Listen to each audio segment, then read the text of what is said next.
स्वागत है आपका अपने चैनल एकलव्य स्टडी पॉइंट पे। और मेरा नाम है सचिन और आज की इस वीडियो में यहाँ पे मैं आपको सैंपल पेपर का सॉल्यूशन करवाने वाला हूँ क्लास 12th की हिस्ट्री का, जो कि हिंदी मीडियम में होगा, जो कि आपको अभी तक किसी भी वेबसाइट पे नहीं मिलेगा। सीबीएसई ने हिंदी में नहीं डाला है, ना ही सीबीएसई डालने वाली है। तो हमने पॉलिटिकल साइंस का ऑलरेडी पार्ट 1 डाल दिया है। आज हिस्ट्री का पार्ट 1 है हिंदी मीडियम में, जो सैंपल पेपर का सॉल्यूशन हम देखेंगे आपके फर्स्ट टर्म का। तो आइए वीडियो को स्टार्ट करते हैं। आपको बताना चाहूंगा, आप इंस्टाग्राम पे मुझे फॉलो कर सकते हैं, मेरा यूजर नेम आपके सामने है। कोई भी अगर आपकी प्रॉब्लम हो आप आके मुझे बता सकते हैं। टेलीग्राम ग्रुप को अगर आप ज्वाइन करना चाहते हैं तो क्लास 12 ईएसपी न्यू ग्रुप लिख के आपको सर्च मारना है और उसके बाद आप टेलीग्राम ग्रुप को ज्वाइन कर पाएंगे। वेबसाइट पे आप जरूर विजिट करें, क्योंकि यहाँ पे आपको history, political science, home science, ठीक है, फिजिकल एजुकेशन, हिंदी, इंग्लिश सभी के नोट्स मिल जाएंगे, ए टू जेड नोट्स एमसीक्यू के साथ। आप वेबसाइट को जरूर विजिट करें। गूगल पे जाके आपको www.eklavyastudypoint.com बस सर्च मारना है और आपके सामने वेबसाइट आ जाएगी। तो आप वेबसाइट को जरूर विजिट करें। तो सेक्शन ए से स्टार्ट करेंगे। देखो पेपर आपका थोड़ा लेंथी है, इसलिए हम कोशिश करेंगे इसको पार्ट्स में बनाएंगे ताकि आपको भी अच्छे से समझ में आए। तो सेक्शन ए यानी कि जो आपका पहला खंड होता है, इसमें पहला प्रश्न है, निम्नलिखित में से कौन the story of Indian archaeology पुस्तक के लेखक थे? R E M Wheeler, John Marshall, S N Roy या राखल दास बनर्जी? तो इसका सही आंसर जो है वो हो जाएगा एस एन रॉय। ठीक है, ऑप्शन सी यहाँ पे सही हो जाएगा। अगला प्रश्न है दूसरा, निम्नलिखित में से कौन भारतीय पुरातत्व सर्वेक्षण के पहले डायरेक्टर जनरल थे? ठीक है, option A Alexander Cunningham, Harold Hargreaves, Dayaram Sahni या जॉन मार्शल? तो इसमें जो सही आंसर होगा वो अलेक्जेंडर कनिंगम होगा। ऑप्शन ए यहाँ पे सही है। तीसरा प्रश्न है, निम्नलिखित धार्मिक प्रथाओं में से कौन सी एक अपरिचित प्रतीत होती है तथा जो हड़प्पा सभ्यता में प्रचलित नहीं थी? यानी कि कुछ चीजें लिखी हुई हैं यहाँ पे उनकी धार्मिक प्रथाओं से जुड़ी हुई हड़प्पा वालों की। अब आपको बताना है इसमें से कौन सी वो है जो कि वो नहीं करते थे। मातृ देवी की पूजा हम जानते हैं होती थी, पुरोहित राजा वगैरह के भी सबूत मिलते हैं, आद्य योगी की मोहर, हमें आद्य योगी वगैरह भी दिखता है, और संस्कृत यजन। तो ऑप्शन डी जो है ये सही हो जाएगा। ये धार्मिक कोई भी ऐसी प्रथा नहीं थी वहां पे संस्कृत यजन की या कुछ भी इस तरीके से। ठीक है, तो पहली बात संस्कृत का कोई लेना देना ही नहीं था हड़प्पा सभ्यता के अंदर। उनकी अपनी लिपि अलग थी, चित्रा लिपि वगैरह थी, और उनकी लिपि आज तक नहीं पढ़ी जा सकी है। ठीक है, तो ऑप्शन डी यहाँ पे सही हो जाएगा। फिर अगला प्रश्न है यहाँ पे, निम्नलिखित में से कौन सा भारत में सबसे पुराना स्तूप है तथा अशोक से संबंधित है? शांति स्तूप, अमरावती स्तूप, सांची स्तूप या नागार्जुन कोंडा स्तूप? तो यहाँ पे सही आंसर सांची स्तूप हो जाएगा। ठीक है, अगला प्रश्न है, निम्नलिखित में से कौन सा पहलू जैन धर्म में तीर्थंकर के अर्थ का वर्णन करता है? यानी कि आपके सामने कुछ यहाँ पे कथन लिखे हुए हैं, आपको बताना है कि इनमें से कौन सा वो सही कथन है जो हमें ये बताता है कि जो असल में जो तीर्थंकर हुआ करते थे। ठीक है, जैन धर्म में हम सभी जानते हैं कि मतलब तीर्थंकर थे। ऑप्शन ए है सर्वोच्च व्यक्ति जो भगवान का अवतार हो। क्या तीर्थंकर का ये मतलब था कि वो सबसे ऊपर होगा और वो भगवान का अवतार होगा? ऐसा तो नहीं था। अगला है जो पुरुषों और महिलाओं के अस्तित्व, यानी कि जो पुरुषों और महिलाओं को अस्तित्व की नदी के पार का मार्गदर्शन करें, यानी कि किस तरीके से हमें ये भवसागर से पार जाना है, या थोड़ा मतलब मार्गदर्शन करे, ठीक है, गुरु की तरह, शिक्षक की तरह। तो ऑप्शन बी जो है ये सही लग रहा है। ऑप्शन सी है वेदांत तप के मार्ग पर चलने वाले, या फिर जो परम सत्य और धर्म को जानते हैं। तो सही आंसर ये होगा कि जो शिक्षा देते हैं, ठीक है, महिला पुरुषों को अच्छा मार्गदर्शन करते हैं, वो इसका सही अर्थ है। ठीक है, अगला प्रश्न है, निम्नलिखित में से किस साम्राज्य ने पहली बार शताब्दी ईस्वी में, ठीक है, किसने पहली बार पहली शताब्दी ईस्वी में सोने के सिक्के जारी करे? ऑप्शन यहाँ पे ए है गुप्त साम्राज्य, मौर्य साम्राज्य, कुषाण साम्राज्य या यौधेय साम्राज्य? तो इसका सही आंसर कुषाण साम्राज्य हो जाएगा। ठीक है, जिन्होंने पहली शताब्दी ईस्वी में सोने के सिक्के जारी करे। हड़प्पा सभ्यता का निम्नलिखित में से कौन सा शहर विशेष रूप से शिल्प के लिए समर्पित था? शैल, और मतलब आप कह सकते हो कि शिल्प वगैरह का काम करता हो, ठीक है, और पूरा उत्पादन वगैरह करता हो, शिल्प से जुड़ा हुआ हो, ठीक है, तो शिल्प कर्म में लगा हुआ हो।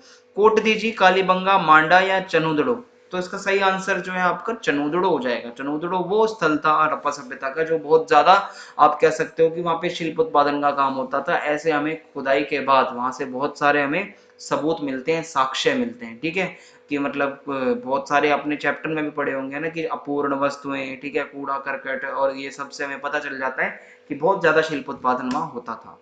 आगे अगला प्रश्न है, निम्नलिखित में से कौन प्रयाग प्रशस्ति के रचयिता थे। प्रयाग प्रशस्ति समुद्रगुप्त से रिलेटेड है ये, ठीक है। तो कालिदास, कलहान, हरिसेन या बाणभट्ट। तो इसका सही आंसर अगर हम कहें तो वो होगा हरिसेन, ठीक है।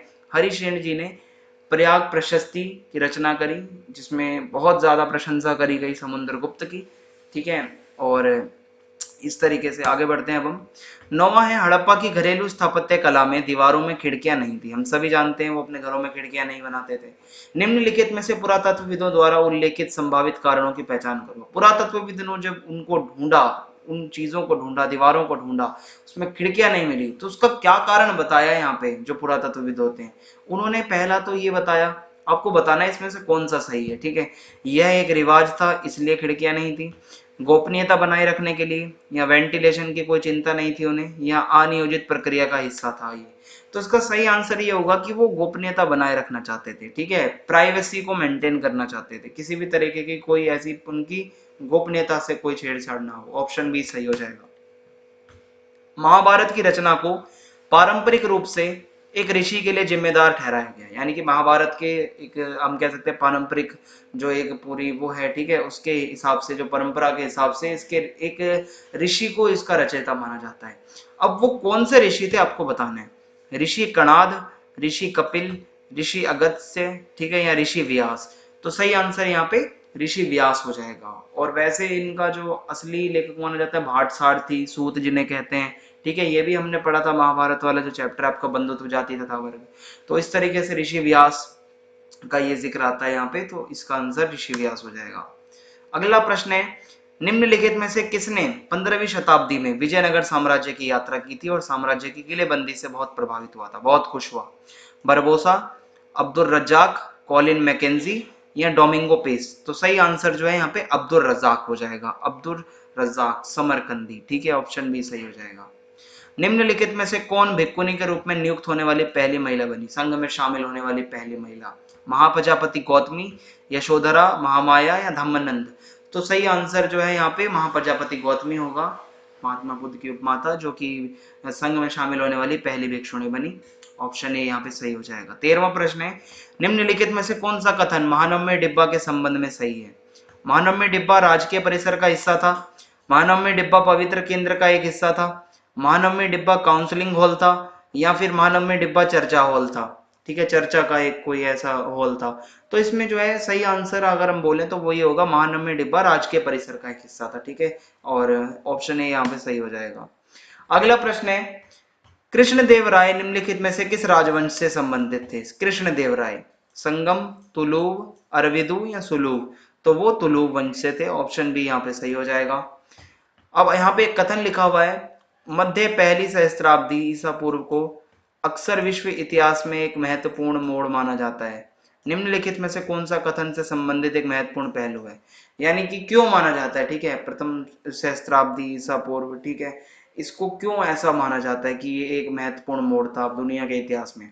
ऑप्शन ए, इसका ऑप्शन ए यहाँ पे दिया हुआ है, दुनिया के विचारकों ने अस्तित्व के रहस्यों को समझने की कोशिश करी, या सिक्कों के उपयोग का विकास और विस्तार होने लगा, या महाजनपदों का उदय होने लगा, या स्थायी सेनाओं द्वारा गणों और संघों की सहायता की जाने लगी। तो इसका सही आंसर होगा ऑप्शन ए, जो दुनिया में उस टाइम पे अलग अलग जगहों पे विचारक आने लगे थे, ठीक है, और वो क्या कर रहे थे, अस्तित्व के रहस्यों को समझने की कोशिश कर रहे थे, सच ढूंढ रहे थे। जो उस टाइम पे जाति प्रथाएं फैली हुई थी, ठीक है, और कुछ भी ऐसा था तो उसके खिलाफ सवाल उठा रहे थे, इसलिए हम कह सकते हैं एक महत्वपूर्ण मोड़ माना जाता है। सिखों सिखों के निम्नलिखित गुरुओं में से किसने श्री गुरु आदि ग्रंथ साहिब का संकलन किया। गुरु तेग बहादुर, गुरु अर्जन देव जी, गुरु नानक देव जी या गुरु गोविंद सिंह जी। तो इसका जो यहाँ पे सही आंसर है, हम कह सकते हैं गुरु अर्जन देव जी, ठीक है, ऑप्शन बी यहाँ पे सही हो जाएगा। हड़प्पाई लिपि को रहस्यमयी क्यों कहा जाता है, क्योंकि यह मिस्र की चित्रलिपि से मिलता जुलता है, या इसमें बहुत सारे प्रतीक थे संख्या में 600 से 1000 के बीच, या इसे बाएं से दाएं लिखा गया, या इसकी लिपि आज तक अस्पष्ट है या रहस्यमयी है, ठीक है, इसको पढ़ा नहीं जा सका। तो ऑप्शन यहाँ पे डी सही होगा, इसको आज तक पढ़ा नहीं जा सका, ठीक है। चिन्हों की संख्या इसमें 375 से 400 थी, ना कि 600 से 1000, ठीक है। और इसको बाएं से दाएं यानी कि लेफ्ट टू राइट नहीं लिखा जाता था, इसको दाएं से बाएं लिखा जाता था, ठीक है। तो इसकी लिपि आज तक नहीं पढ़ी जा सकी, ऑप्शन डी इसका सही हो जाएगा, इसलिए रहस्यमय है। निम्नलिखित में से कौन सातवाहन वंश का सबसे प्रसिद्ध शासक था। है ना। तो यज्ञ श्री सतकर्णी या सिमुक सतकर्णी, गौतमी पुत्र श्री सतकर्णी या वशिष्ठ पुत्र सतकर्णी।